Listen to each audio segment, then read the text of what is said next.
রাত্রি যখন গভীর হয়ে যায় তখন রাত্রির গভীরে সে মদ পান করার জন্য যায়। একদিন গভীর রজনী, রাত প্রায় 2টা বা 3টা বাজে। এত গভীর রজনীতে কেউ সজাগ নাই, দুনিয়ার সমস্ত মানুষ ঘুমায়, পাড়া মহল্লার সমস্ত মানুষেরা ঘুমায়। সেই গভীর রজনীতে এই মদখোর যুবক, 27 বছরের যুবক, সে মদ পান করার জন্য রাস্তার মধ্যে বের হয়েছে।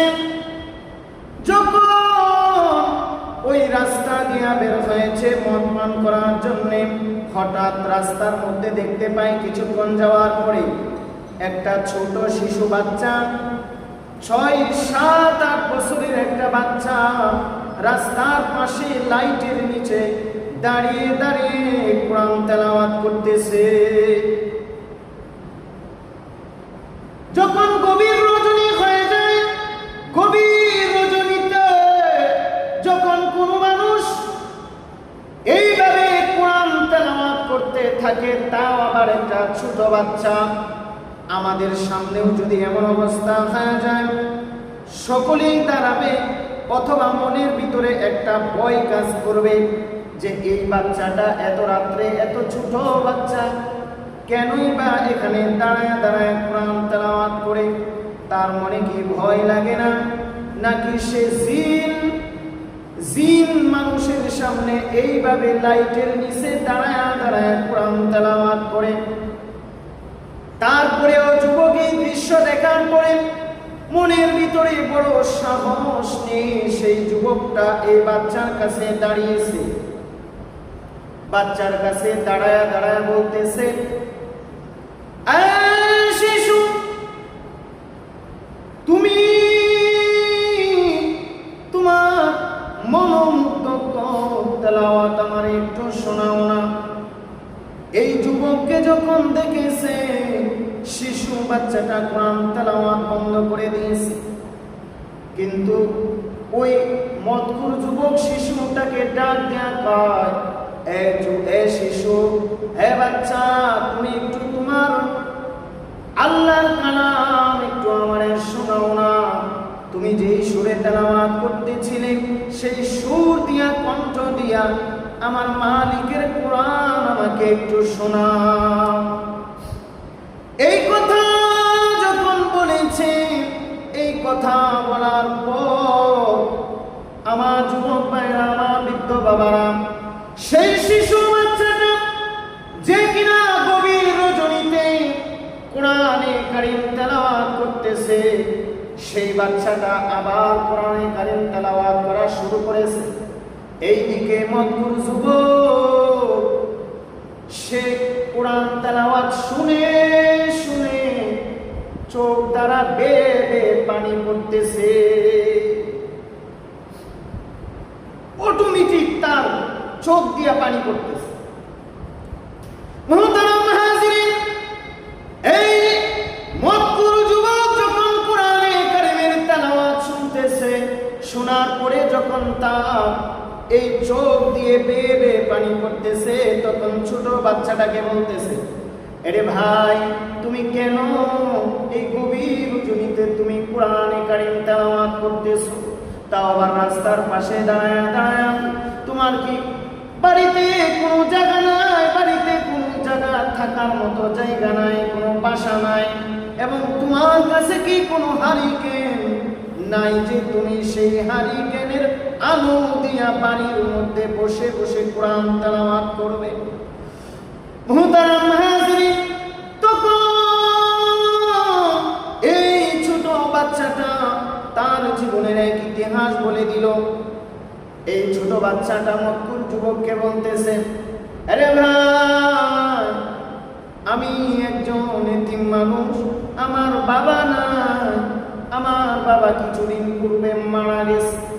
যখন আমার বাবা মারা গেছে, তখন আমার মা বড় সুখে কাতর হয়ে গেছে, এবং আমার মা কেঁদে কেঁদে আমাকে বলতেছে, বাবারে তোকে তো আমি বড় আশা নিয়ে আলেম বানানোর জন্য মাদ্রাসায় ভর্তি করেছিলাম, আমি তোকে হাফেজ বানানোর জন্য মাদ্রাসায় ভর্তি করেছিলাম, কিন্তু আমাদের দুঃখের কপাল, আজ তোর বাবা দুনিয়া থেকে চিরবিদায় হয়ে চলে গেছে। তোর তো একটা বড় ভাইও নাই যে তোকে খরচ আদি দিয়া তোকে লেখাপড়া করাবে। কাজে তোর মনে হয় আর লেখাপড়া কপালে কখনো জুটবে না। মুহতারাম হাজিরিন, এই কথা যখন এই সন্তানের মা সন্তানটাকে বলেছে, তখন সন্তানটা তার মায়ের হাতটা ধরে বলেছে, আরে মা, তুমি আমার উপরে তোমার দোয়া বরকত রাখো, আমার জন্য তুমি সব সময় দোয়া করো। আমি যেহেতু কুরআনে কারীম মুখস্থ করার জন্য মাদ্রাসায় ভর্তি হয়েছি, আমাকে যেহেতু আমার বাবা মাদ্রাসায় ভর্তি করিয়েছে, আমাকে যেহেতু আলেম বানানোর জন্য আমার বাবা আমার মা তুমি যখন মাদ্রাসায় ভর্তি করিয়েছ, কাজেই যত কষ্টই হোক আমি আমার লেখাপড়া কখনো ছাড়ব না। প্রয়োজনে আমি রাস্তার মধ্যে দাঁড়িয়ে সেই চন্দ্রের আলো দিয়া আমি কোরআনে কারীম তেলাওয়াত করব, মুখস্থ করব, তারপরেও আমি সেই কোরআন হেফজ থেকে বিরত হব না। এই গভীর কথা যখন, দুঃখের কথা যখন সেই মতকুর যুবকের সামনে বলা হলো, মুহতারাম হাজিরিন, তখন যুবকের চোখ বেয়ে বেয়ে বেয়ে আরো কঠিন ভাবে অশ্রু ঝরতেছে, পানি পড়তেছে। অবশেষে সেই মতকুর যুবক এই বাচ্চাটাকে বলতেছে, রে ভাই, আমি তো আমার টাকার অভাব নাই, আমার বাবা মায়ের কাছ থেকে টাকা নিয়ে আমি আমার জীবনটাকে শেষ করে দিয়েছি। আমি নেশাগ্রস্ত হয়ে ঘুরতেছি। আমার জীবনের এমন কোনো খারাপ কাজ নাই যেই খারাপ কাজটা আমি যুবক করি নাই। কিন্তু আজকে তোমার এই কথাগুলি শুনে আমার দিলটা বড় প্রকম্পিত হয়ে গেছে। শিশুরে, আজকে তোমার কোরআনে কারীমের তেলাওয়াত শুনে আমার দিলটা এত নরম হয়েছে যে আমি আর নিজেকে কন্ট্রোল করতে পারতেছি না। তুমি ছোট একটা বাচ্চা হওয়ার পরেও তোমার দিলের ভিতরে আল্লাহ এবং আল্লাহর রাসূলের এত মুহাব্বত গালেব হয়ে গেছে, আমি 27 বছরেও বুঝি কিছুই করতে পারলাম না। আচ্ছা, আজকে যদি এই অবস্থায় আমি মারা যাই, তোমার উপরে তো আল্লাহ কোনো সময় জিজ্ঞাসা করবে না তুমি যদি এই অবস্থায় মারা যাও। কিন্তু বাচ্চারে শোনো, আজ আমি যদি এই 27 বছরের যুবক অবস্থায় আল্লাহর কাছে ধরা পড়ে যাই, আল্লাহর কাছে হিসাব দেওয়ার মতো আমার কাছে কিছুই নাই। আচ্ছা বলেন তো, এই যুবকটা যাইতেছিল কিন্তু মদ খাইতে। সেই বাচ্চার কোরআনে কারীমের তেলাওয়াত শোনার কারণে তার দিলের ভিতরে একটা কোরআনের নূর প্রবেশ করছে কিনা? এই কোরআনের নূর তার ভিতরে প্রবেশ করার কারণে এই যুবক এখানেই থেমে গেল। তার মাওলাকে পাওয়ার জন্য সে বড় পাগল হয়ে গেল। তার জীবনের সমস্ত ভুল ভ্রান্তি তার চোখের সামনে ধরা পড়েছে।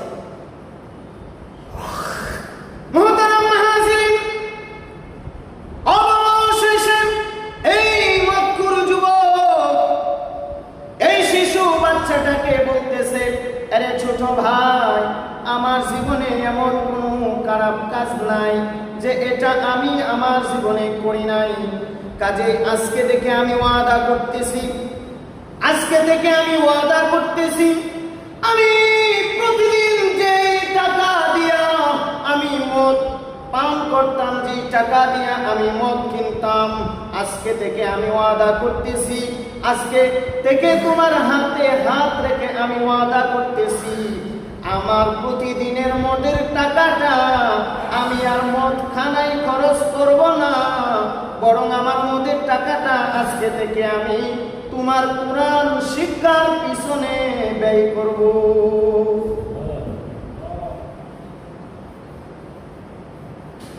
এই কথা যখন বলেছেন, এই কথা যুবক বলে বলে কান্না করতেছে আর বলতেছে, আহারে আমার জীবনটা বুঝি বড় বরবাদ হয়ে গেছে, আমার জীবনে নেক আমল বলতে বুঝি কিছুই নাই।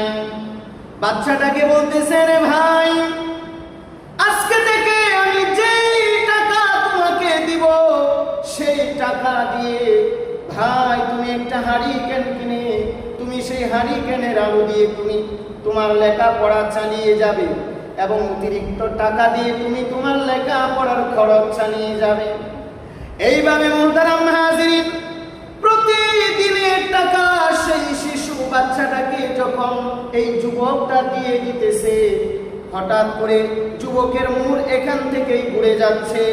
সে তার জীবনের সমস্ত ভুলগুলি বুঝে বুঝে সে আল্লাহর দিকে ধাবিত হচ্ছে। যেই গুনাহগার যুবকের কোন সময় এক ওয়াক্ত নামাজ পর্যন্ত পড়ে নাই, নামাজের দ্বারে কাছেও যেত না, তাহাজ্জুদ তো বড় দূরের কথা, নফল ইবাদত তো বহু দূরের কথা, সেই যুবকটা দেখা গেল এই বাচ্চার কোরআন তেলাওয়াত শুনে শুনে এত বেশি মাওলা পাকের পাগল হয়ে গেছে, এত বেশি পরিমাণে আল্লাহর রাসূলের পাগল হয়ে গেছে। ফরজ নামাজ তো তার থেকে কাজা হয় না, বরং সেই আল্লাহর বান্দার পক্ষ থেকে তাহাজ্জুদ পর্যন্ত কোনো দিনের জন্য কাজা হয় না। এক পর্যায়ে দেখা গেল এই মক্কুর যুবক গভীর রজনীতে আল্লাহর সাথে কথা বলার জন্য তাহাজ্জুদের মুসল্লায় দাঁড়ায় গেছে। যখন তাহাজ্জুদের মুসল্লায় দাঁড়াইছে রে, তখন তাহাজ্জুদের নামাজ আদায় করার পর এই যুবক যখন আল্লাহর কাছে হাত উঠাইছে, আল্লাহর কাছে হাত দুইটা উঠা যখন তার জীবনের সমস্ত গুনাহগুলির কথা স্মরণ করে করে আল্লাহর কাছে কাকুতি মিনতি করতেছে, মুহতারাম হাজিরিন, এই যুবক সেই তাহাজ্জুদের মুসল্লায় আল্লাহর কাছে দোয়া করা অবস্থায় আল্লাহ তাকে দুনিয়া থেকে উঠায় নিয়ে গেছে। এইভাবে যখন মরণ হয়ে গেল,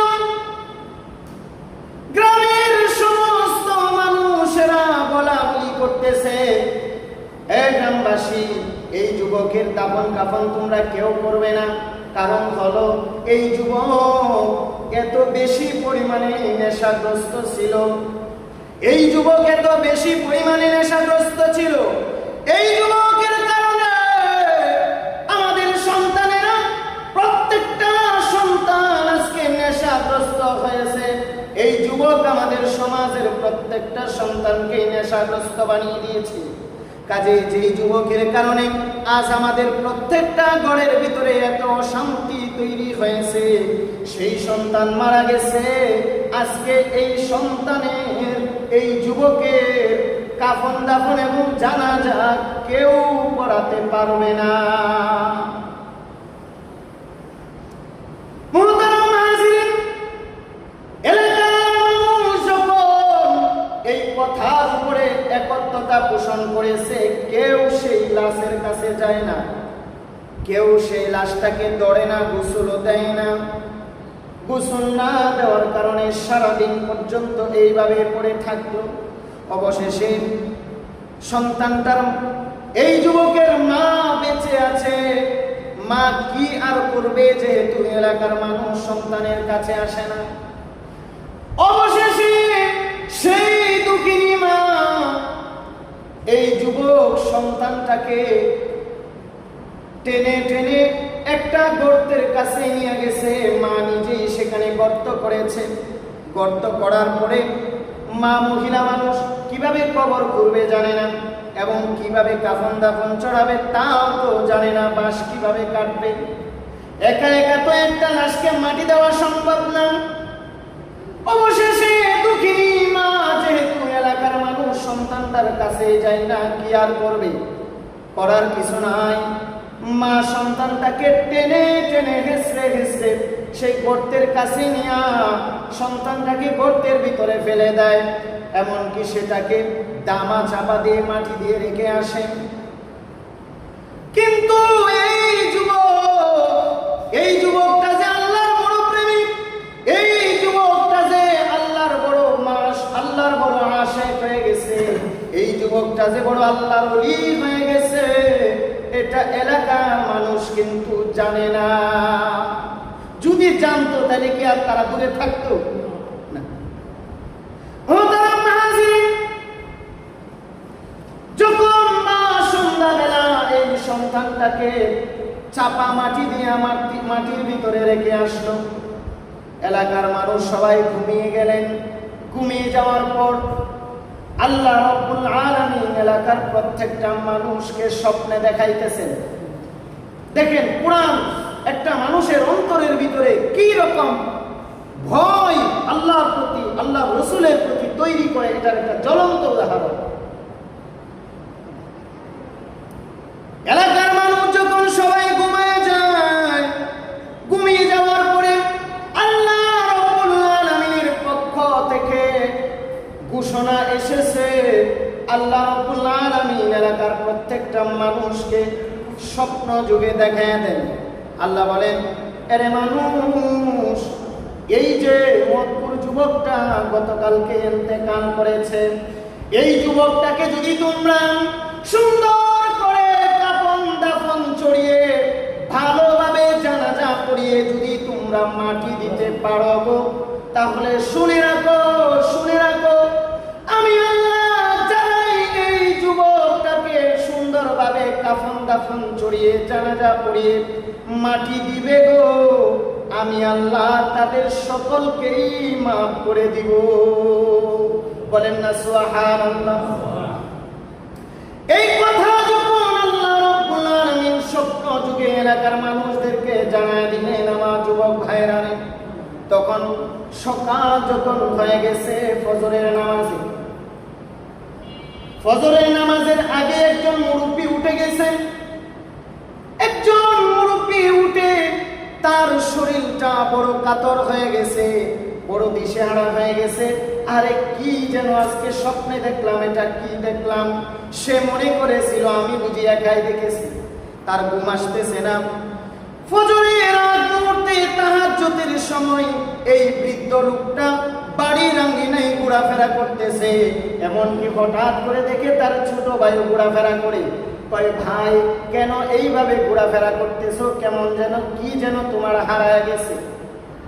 বড় ভাই ছোট ভাইকে ডাক দেয়া কয়, আরে ভাই, আমার কোনো কিছু হারাই নাই, কিন্তু আজকে ঘুমের সময় আমি এমন একটা স্বপ্ন দেখেছি, যে স্বপ্ন দেখার পর থেকে আমার আর ঘুম আসতেছে না।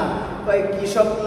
সেটা হলো সেই মতপুর যুবকটা যে গতকালকে ইন্তেকাল করেছিল, এই যুবকটাকে আল্লাহ রাব্বুল আলামিন স্বপ্ন দেখাইছেন, যদি কোনো আল্লাহর বান্দা এই যুবকটারে জানাজা পড়ায়া কাফন দাফন চড়ায়া যদি মাটি দেয়, আল্লাহ রাব্বুল আলামিন তাকে মাফ করে দিবে।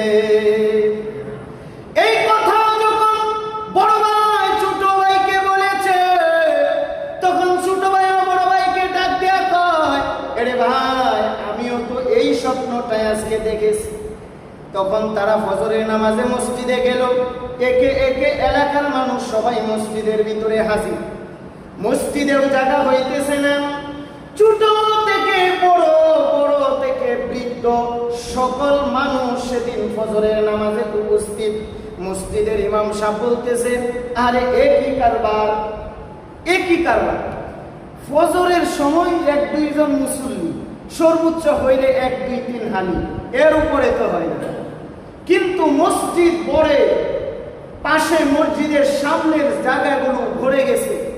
কারণটা কি বুঝলাম তো?